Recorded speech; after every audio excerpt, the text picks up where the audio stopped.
quand les équipes reviennent sur le terrain et que les données GPS ont été collectées, il y a généralement deux options qui s'offrent à eux. Donc, ils peuvent télécharger les données sur leur ordinateur et les traiter pour pouvoir maintenant les superposer sur les données de base qu'ils ont collectées préalablement.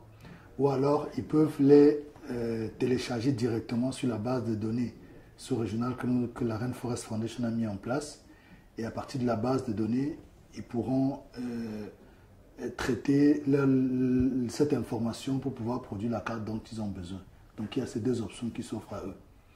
Donc si on prend le premier cas où ils ont téléchargé les données sur l'ordinateur, ce qu'ils ont à faire dès qu'ils ont traité les données GPS, il faut maintenant ouvrir le logiciel. Et le logiciel qu'ils utilisent maintenant s'appelle QGIS, qui est un logiciel de cartographie libre.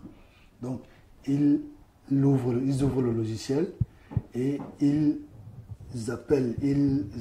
ajoutent toutes les données de base et dont ils ont besoin pour pouvoir produire la carte. Et au début, ils peuvent même d'abord mettre ça en veille.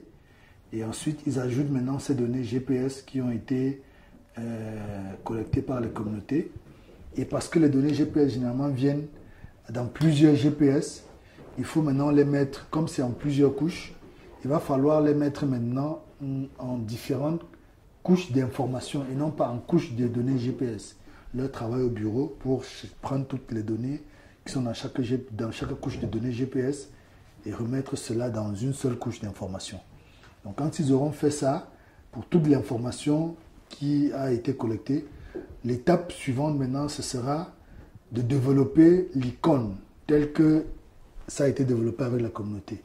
Ils peuvent utiliser des logiciels, un autre logiciel pour le développer, un logiciel de dessin pour le développer tel que la communauté l'a indiqué. Et lorsqu'ils l'ont développé, ils le mettent sous forme d'image. Et dans le logiciel de cartographie, il y a cette option qui leur permet d'ouvrir la palette des icônes et appeler maintenant, sélectionner, ajouter l'icône qu'ils ont développée. Et ça se retrouve maintenant dans la carte. Donc quand ils ont fait ça pour toutes les icônes, la carte doit être soutenue par un certain nombre d'informations liées à la population, liées aux activités, liées aux problèmes et liées même à l'histoire de la communauté. Donc toute cette information peut être introduite dans les tables d'attributs de la carte dans le système d'information sur l'ordinateur ou alors dans une base de données qui a été préalablement développée. L'étape suivante maintenant va consister à mettre la carte sur une forme présentable, à faire la présentation de la carte en indiquant le titre avec la carte, la légende, l'échelle et toutes les personnes qui ont participé et puis le nom du village, ainsi de suite.